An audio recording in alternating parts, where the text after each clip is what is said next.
Abraço, pessoal. Agora só no streaming, voltando do intervalo. Roberto Azevedo, você é uma das poucas pessoas. Bom, eu pessoalmente eu não conheci ninguém que sentou na frente do Trump e negociou com ele. Você fez isso como diretor-geral do AMC. Você sentou ali na frente da fera.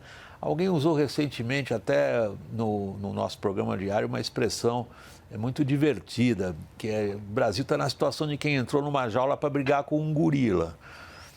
O gorila é o Trump. E entrou nessa jaula para brigar com um gorila com as mãos meio amarradas, meio manco.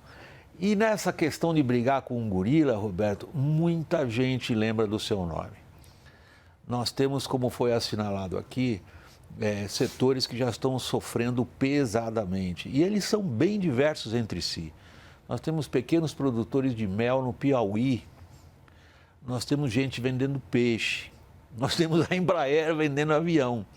São setores da economia brasileira que tem uma dificuldade de articulação. O seu nome vem sendo muito mencionado com esse perfil, pela sua experiência profissional, pela sua vivência profissional também, como capaz de ser uma espécie de negociador que levaria a Washington esses vários setores da economia brasileira para enfrentar o gorila. Você está pronto para enfrentar o gorila? William, em primeiro lugar, eu fico muito lisonjeado que as pessoas pensem em mim para uma tarefa tão simples, né? Mas francamente, o Estado é que é o negociador, né? Quem negocia efetivamente com os Estados Unidos, nesse caso, é o Estado brasileiro. O setor privado, as empresas, as indústrias, elas têm um papel muito importante, eu acho, em apoiar, em dar munição para o Estado, né? Para ajudar o Estado nessa tarefa, que não é uma tarefa muito óbvia. Para que isso aconteça, para que o setor privado possa efetivamente dar esse tipo de apoio e ajudar em termos até de desenho de estratégia, né, de conceber uma forma de interagir com o gorila, né, precisa muita cumplicidade, sabe, William? Eu faço isso há muitos anos, o Velber também, com certeza, o Philip. Você não pode esperar que o setor privado seja, vamos dizer assim, efetivo no apoio ao Estado e a conseguir que o Estado alavanque a sua posição, se não houver uma conversa de bastidores, se não tiver um bate-papo de porta fechada para discutir. Quantas vezes eu sentei para negociar com outros, até com outros países, e dizia: olha, vamos, antes das delegações entrarem, vamos conversar só nós dois? Vamos bater um papo só nosso aqui? Isso vale para uma aliança Estado-setor privado também. Se não houver essa cumplicidade, essa visão de que estamos na mesma página, queremos os mesmos objetivos, estamos bem alinhados, o que vai acontecer? Vai haver todas essas discussões, vai haver muita consulta, muito diálogo, mas não vão resultar em uma ação efetiva, uma posição negociadora eficaz, forte, porque vão dizer uma coisa na sala aberta ali no diálogo, mas na hora que sentar lá para negociar vão falar outra coisa completamente diferente, ou não vão falar. E um outro problema que nós temos hoje, William, que o setor privado, eu não sei como solucionaria, mas tem maneiras de fazer, é a falta de canais. Nós não temos canais para esse tipo de conversa e de negociação com os americanos. E isso não é uma coisa que você faz da noite para o dia, sabe? Não é na hora que a negociação e que a crise aparece, você diz: opa, está na hora de conversar, pega o telefone e vamos ligar para ele. Não é assim. Isso é uma coisa que você tem que estar constantemente falando, você tem que conhecer o interlocutor, você tem que criar uma relação de confiança e negociar quando você não tem nenhum dos grandes elementos, né? Você não tem alinhamento de pensamento, você não tem afinidade política, você não tem interesses similares, você não está buscando as mesmas coisas. É uma situação até de assimetria de poder, né? Numa situação desse tipo, você criar o canal e criar esse ambiente para uma negociação positiva não é óbvio. Mas eu acho, dito tudo isso, que o setor privado não pode deixar de tentar pensar estratégias e ajudar o governo a identificar mecanismos de avançar nessa conversa. Veja a seção 301, né, que você estava falando agora há pouco da investigação, a seção 301. O que está mencionado na seção 301? Estão mencionado desflorestamento, PIX, meios de pagamento do governo, está mencionado corrupção, né? Está mencionado propriedade intelectual, está mencionado o tratamento dado e o marco regulatório das mídias sociais. Isso, para mim, E o etanol? Claramente Faltou os quintos, uma etanol. Etanol, sem dúvida. E isso tudo, William, é o seguinte, é claramente uma investigação política. Não tem um foco. Sabe, a gente chama em inglês, os negociadores chamam isso de a fishing expedition, que é um pouco uma pesca de arrastão. Você passa aquela rede ali, vê o que cai dentro da rede e usa aquilo. O objetivo não é resolver o problema, é encontrar uma forma de penalizar o outro lado. Daí a amplitude do teor da investigação. Isso tudo é um quadro muito complexo. Eu acho que a gente tem que falar muito. Setor privado, eu estou disposto, estou conversando com eles. Mas não é uma coisa que a gente vai solucionar assim de uma hora para outra, não. A descrição que o Roberto fez, a minha opinião pessoal, Roberto, tá? É aterradora. Mas me faz lembrar uma frase de um político muito antigo, que toda vez que chegavam para ele, o Teotônio Vilela, na época da redemocratização, em que havia uma série de obstáculos que se considerava intransponíveis. E a frase dele era ótima, um político antigo do interior da Alagoas. Ele dizia assim: o barro é esse, é com isso aí que a gente vai ter que fazer. Então, no que o Roberto está descrevendo, e algumas afirmações dele que são muito preocupantes, não há um alinhamento entre os setores, não há canais de comunicação direta, isso é um enorme déficit da diplomacia brasileira nos últimos anos em relação aos Estados Unidos, não há, digamos, um foco, eu vou dizer técnico específico, mas uma grande ofensiva política em relação ao Brasil, e negociação política é sempre muito mais complicada que a técnica. O barro é esse, Weber, e aí? Bom, e aí, William, o Brasil precisa ter uma estratégia. O Roberto falava e eu lembrava de negociações que eu tive, inclusive, junto com ele. Um delas foi muito interessante e muito polêmica, que foi o caso do algodão, que teve um resultado muito positivo para o Brasil. Nós ganhamos o direito de retaliação. Nós ganhamos o direito de retaliação. No momento da retaliação, eu estava com o Roberto quando ele virou para a USTR americana e falou assim: eu quero ver o cheque. Ele fez assim.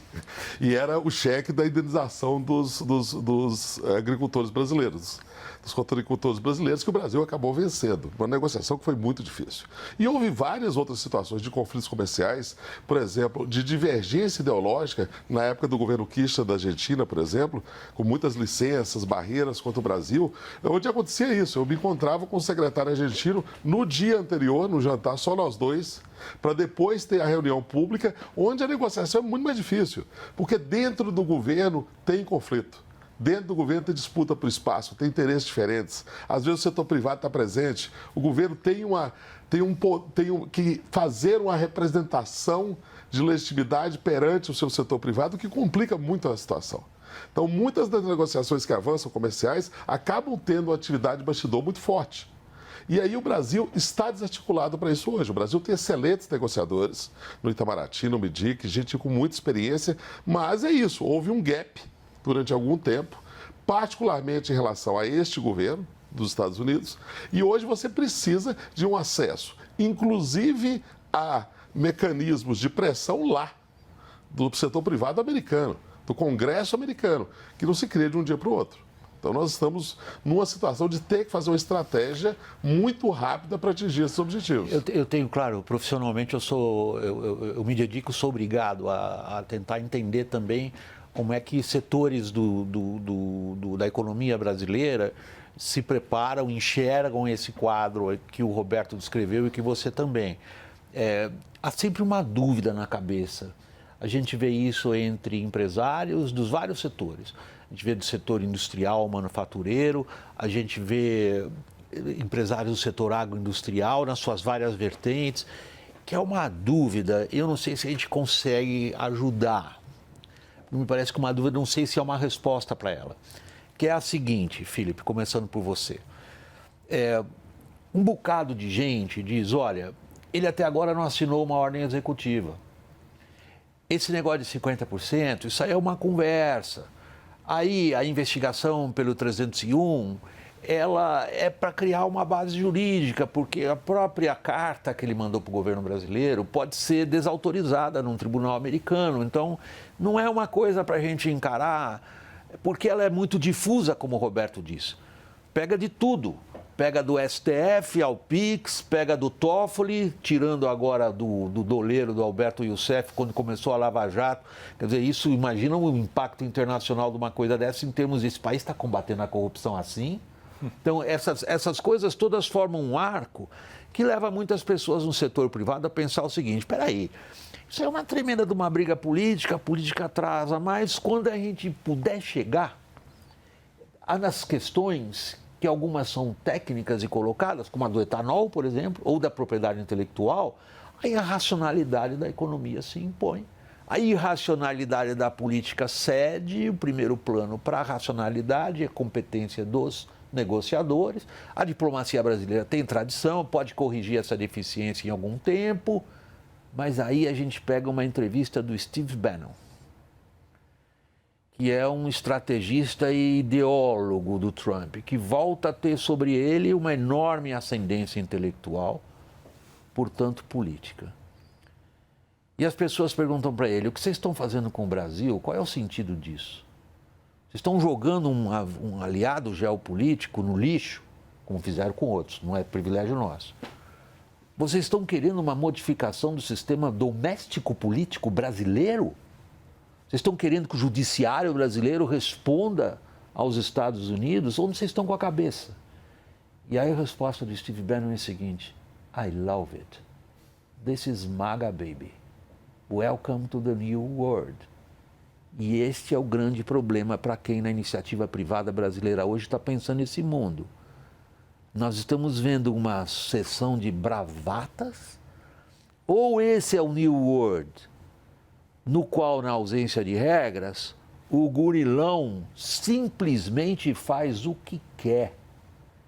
Portanto, estamos diante de uma situação muito pior do que a gente pensa, Felipe?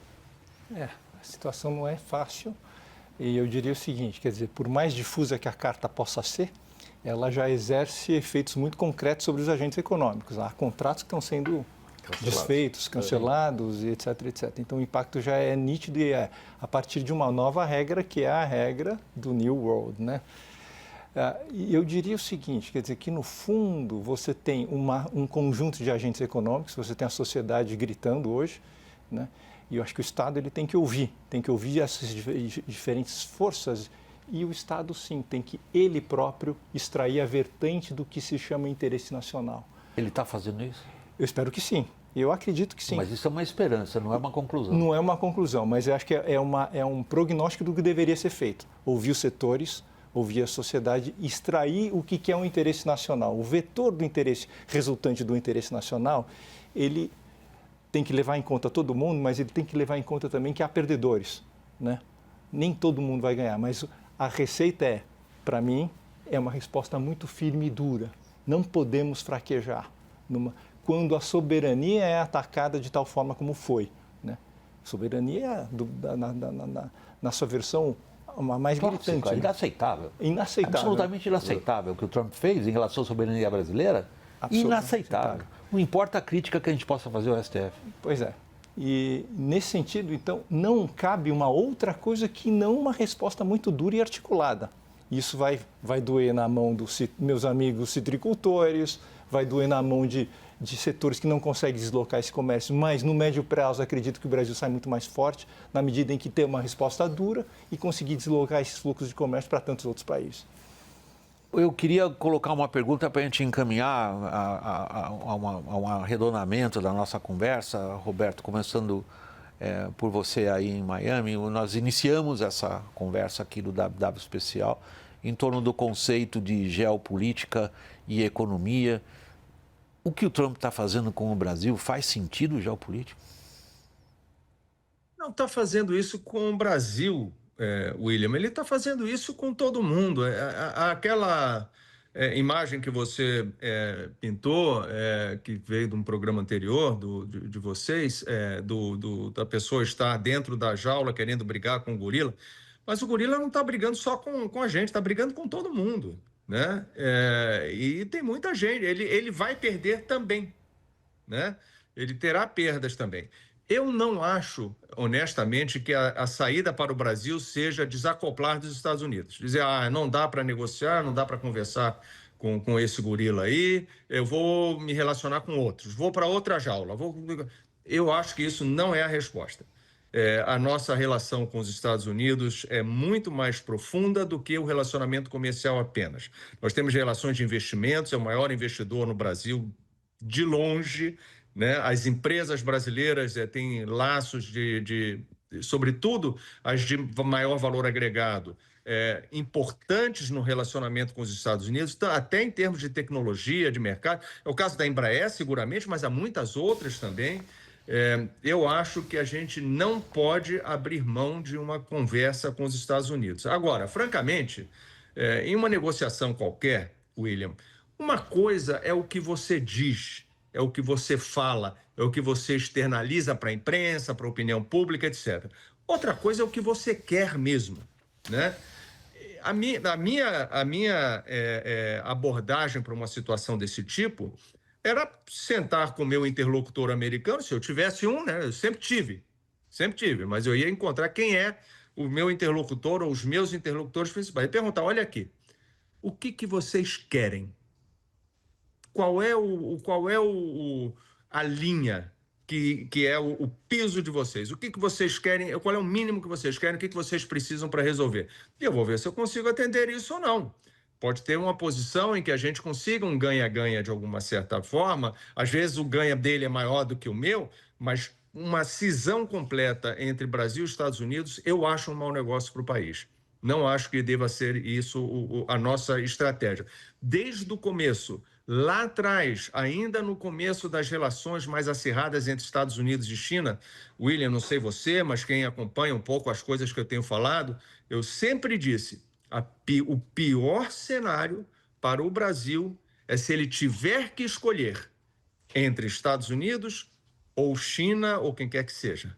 Porque nós somos um país que tem relações econômicas e culturais e políticas muito densas com os dois lados desse eixo.